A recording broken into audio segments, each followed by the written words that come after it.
G'day guys, and welcome to another VEMA Trader Tips and Tricks video. My name is Reese, and today I'm going to be covering the object tree, the chart layout, and then I'm going to finish up with just a bunch of really quick little keyboard shortcuts and those sorts of things that I use to make the entire trading process much smoother and much simpler.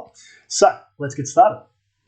Righto, so if you have ever felt that your charts are getting too crowded and you just haven't known what to do about it, then the object tree might be the solution for you. Now, the object tree is one of my favourite features, and there's two ways to access it. There is a button on the bottom left that is like a stack of squares. I don't really understand what it's meant to represent. Or you can get to it through right-clicking on any object, and you will see object tree. Now, I have two main uses for the object tree. So I am someone who absolutely hates messy charts, to the point that it's influenced my trading style, because I just couldn't deal with having multiple indicators and things. Part of why my charts are usually so, or I think they're so simple, there's not a whole lot to them, is because I just can't stand to look at a lot of lines. Like even right now, there is too many lines on this chart. Some of the charts that you guys send me to take a look at just kill me. The first thing I do is just go and delete everything off the charts, because some of the charts you guys send me, it makes me anxious to look at. So that's cool. If it works for you, it works for you. But I am someone who loves nice, clean charts. So I use the object tree a ton. Now, the main thing that I use it for is keeping track of which time frame I've drawn things on. So as I go through and I do my charting, I will draw up everything I'm seeing on the weekly. And then what I'll do is I will put those all in a box. So let me get rid of everything else right now and the daily. So I will be looking at all these lines, and I'll go, all right, cool. That's what I'm after on the weekly. And then if you want to add them all to a folder, all you got to do is select them all. So real quick shortcut is if you click one and then hold Shift, it'll select all the ones in between. Or if you just want to click, 2 or 3 random ones, you can hold Control as you click on the other ones. Then you can create a group of drawings. So I've already got them all in the weekly. Let's just call this weekly 2. And there you have it. So that is what I do. And then I'll come down to the daily and do the same thing on the daily, put them all in the daily folder, which you can see here.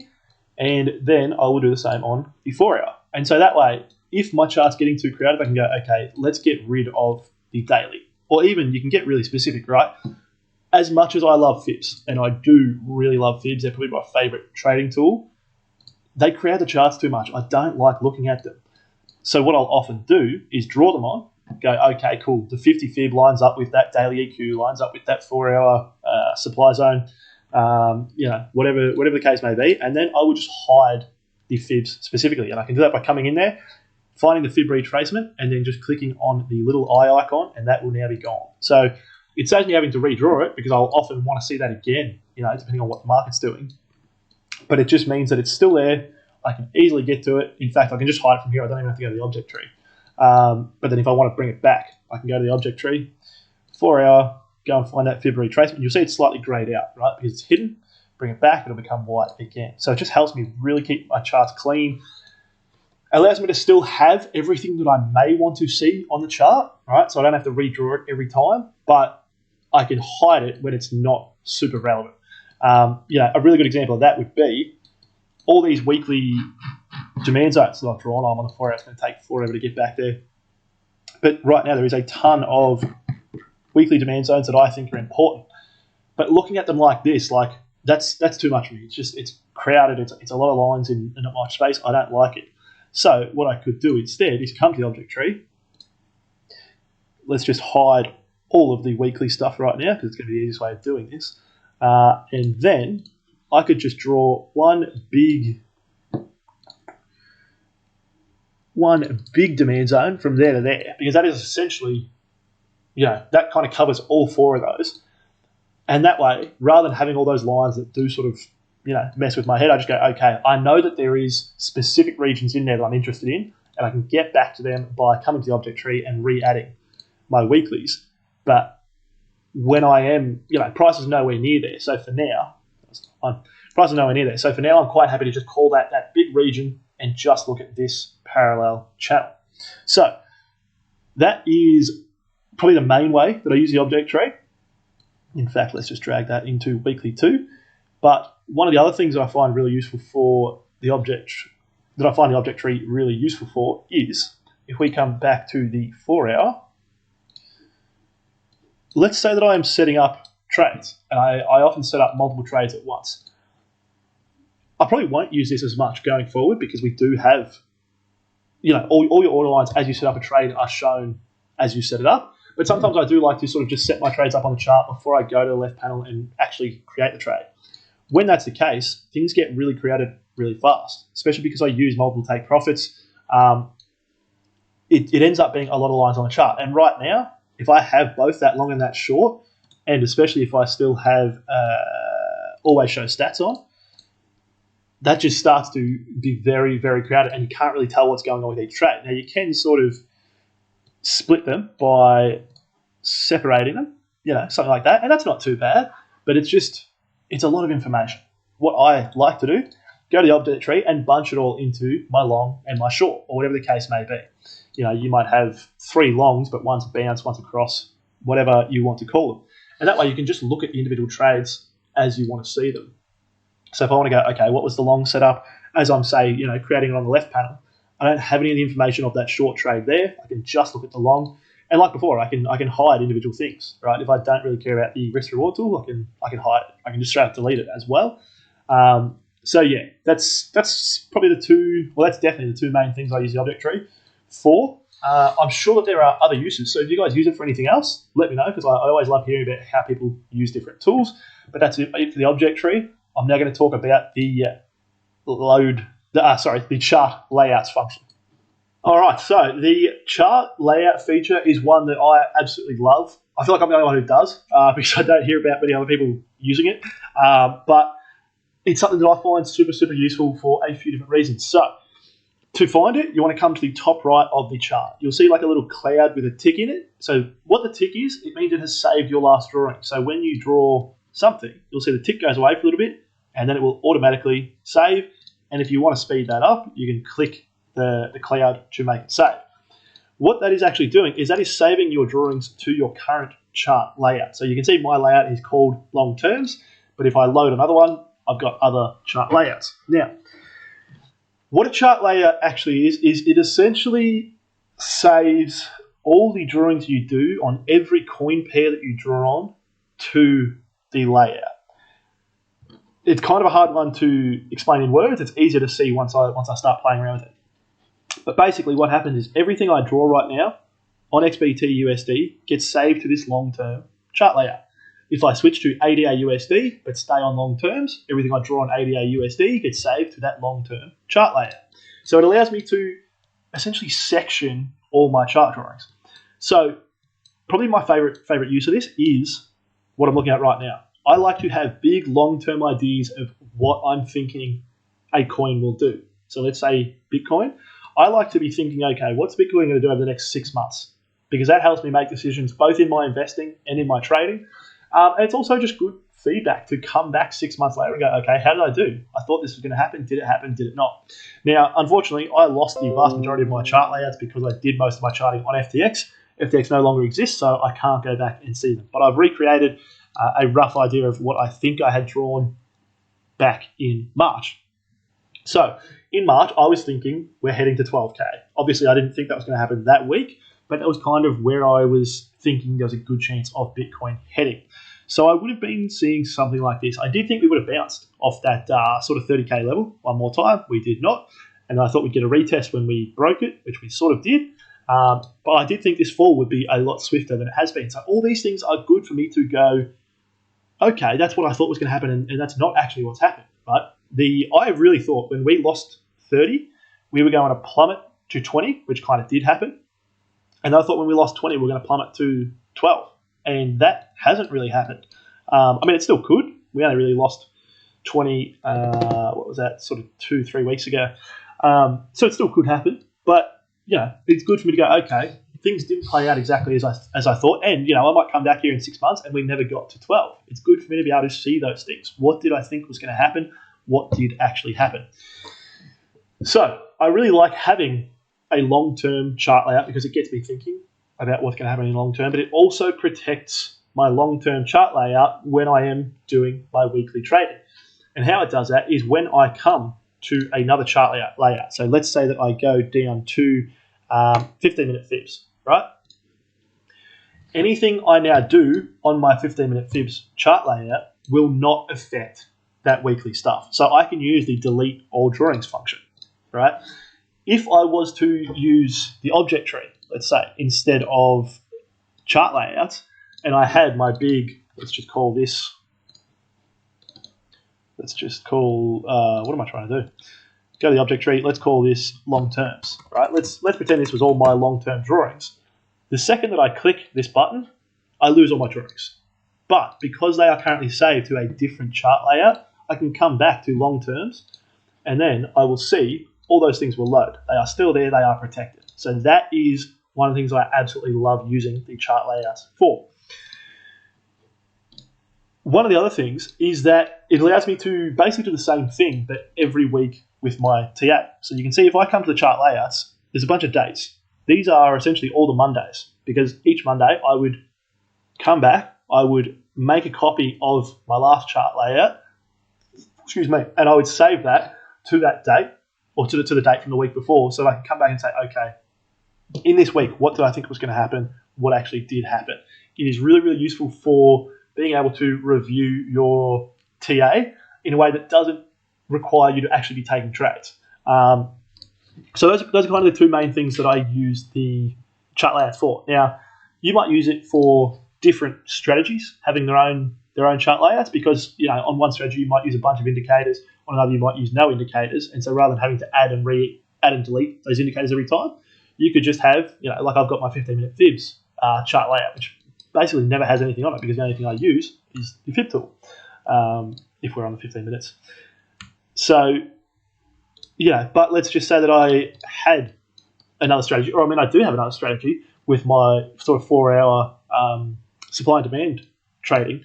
I'd want that on a separate layout so that I can use the delete function, and so that everything I do on the 15 minutes isn't mucking up that sort of 4-hour chart layout. So to make a new chart layout, all you need to do is make a copy. There's no way to make a brand new chart layout in the SDK. So you just make a copy and then name it whatever you want. So let's just call this new layout. Oops. And that's really it. And then you can just come to load new chart and find whichever ones you're looking for.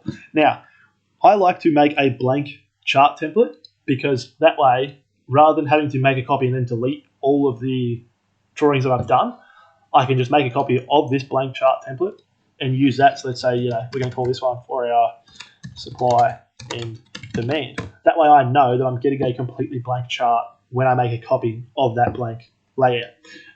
So that is really how I like to use the chart layout function. I find it really, really useful, to be honest. I find it really, really useful for those sorts of things, essentially breaking down different time frames in a way that I use differently to the object tree, and different strategies so that the charts don't interfere with one another.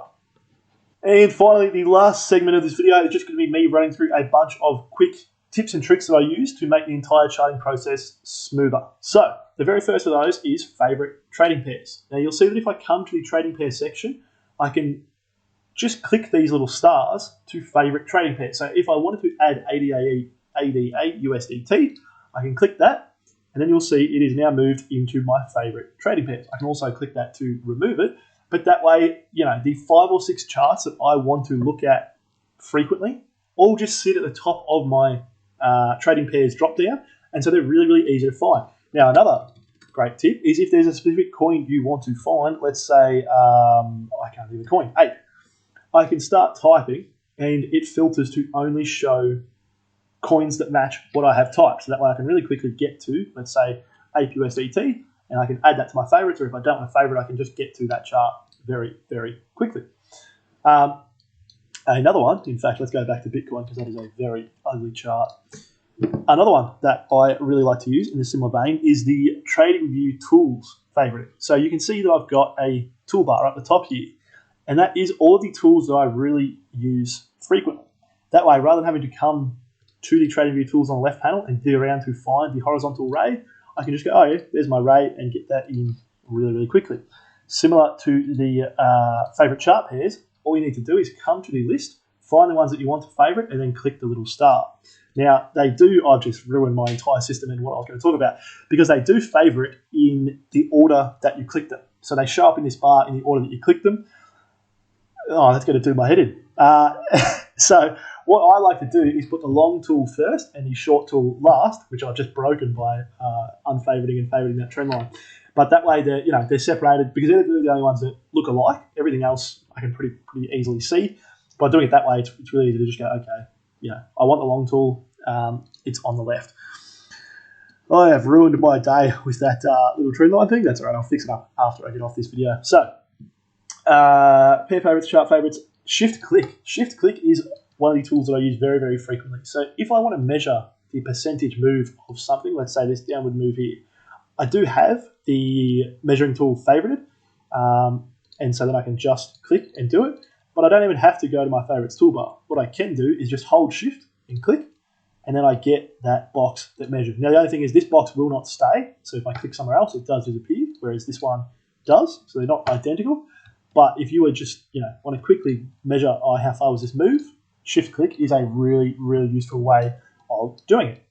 Now, to add an indicator, this is not one that I use often. I can just come up to the indicators section up here, pretty easy to find. But if I really want to add one quickly, I can hit the slash key, the same one that has the question mark, and then just start typing. Let's say that I wanted Bollinger Bands. I can add those on. Similarly, like I was showing you guys before with the chart layout, if I want to load them even quicker, I can just hit the full stop key, and then it will bring up all of my chart layouts, and I can just get to the one that I'm after. Now, probably my most used little tip is Control Z. Now, I'm sure a lot of you guys will be used to this because it applies on a lot of platforms, but it just undoes the last thing that you did, and you can just keep hitting it to go further back in that undo section. I find it extremely useful when I'm using the drawing tool, because the drawing tool stays on until you right click, and so I often end up I'll draw what I'm actually after, and then I'll click something because I'm trying to move the chart or whatever the case may be, and I'll draw one extra drawing. So to get rid of that, I can just Control Z. I can also Control Y to redo, to bring back the things that I have undone. Now, I see a lot of people sort of struggle with getting the chart to show exactly what they want it to show. There's a few tips to this, so I'll run through them one at a time. Now, if you just scroll, you will see that it kind of pegs to current price and current time, and then zooms out around that. But if I wanted to zoom in on a certain section, I can hold Control and then zoom, and then it zooms around that. It's kind of like a focused zoom, I guess is what I'd call it. So I find that really useful. Now, if you do find that you are nowhere near current price, whether that's you've just loaded the chart and you're not seeing anything, or everything is super squashed for whatever reason, there's two ways to fix that. I mean, there's a few ways, but there's two really quick ways to fix that. You can hit the reset chart button, which appears down the bottom. It'll disappear, and then if you move your mouse close to that region, it'll come back. Or you can use Alt-R, and that will reset your chart. Now, the other thing is you can come to the right and change your scale. So that's something that I will often do, right? It's just either zoom in, zoom out, but you can see that it's not affecting. So essentially, the scroll wheel affects things horizontally. It affects the time scroll, and then if I want to scroll vertically with the price, I can come and do that. Well, maybe not scroll, but change the zoom. I can come and do that on the price axis on the right, and all I have to do is just click and move the mouse, up and down. So that is something that I frequently use. Now, another one, big favorite of mine is the clone tool. So if I want to just copy something that I've already done, so let's say that I am using, multiple take profits, I often use the Ray for that, and I want to put a few in, I can hold Control and click on that take profit and then drag, and you'll see it just clones that tool for me. So I use that very, very frequently. Even for channels, I can just drag that onto wherever I want that to be and do things that way. I could also do it by right-clicking and then copying and then hitting Control V. Now you can copy with Control C. For some reason, I just never think to do that. Control V is one that I do use a lot because that will just paste it, and then I can just come and drag that to wherever I want it to be.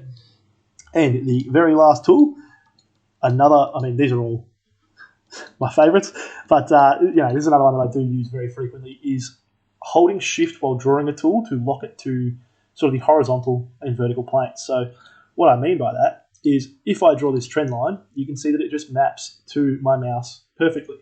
But let's say I want a horizontal line, it's kind of hard to do that by my eye. But if I hold Shift, Trading View then locks it to 45-degree increments.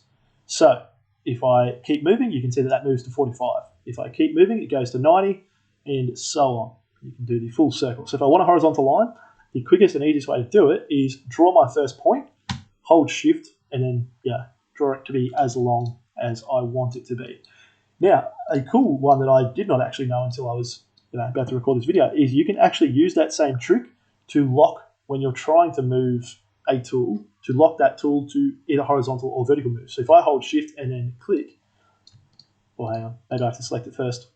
Watch me not know how to do this. Yeah, there we go. So you can see now that if I start by moving it up, I cannot, there must be some point. So it's whichever one's it's closest or furthest away from, essentially. But what it's doing there is it's locking, done it again, it's locking this to move vertically until I move the mouse further horizontally than I have vertical, and then it will lock it to move horizontally. So similarly, if I wanted to just move it horizontally, hold Shift and then just move it left or right. If I wanted to move vertically, hold Shift and move it up or down. So that is it. Hopefully you guys got something useful out of this video. There is a ton of little tips and tricks in that last section, and two what I would call big tricks, with the object tree and the default chart layout in the first two sections. So hopefully you enjoyed that. Hopefully you guys learned something. If there's anything I missed, if you guys have any great tips or tricks for me, definitely let me know. Have a great day, happy trading, and I'll talk to you very soon.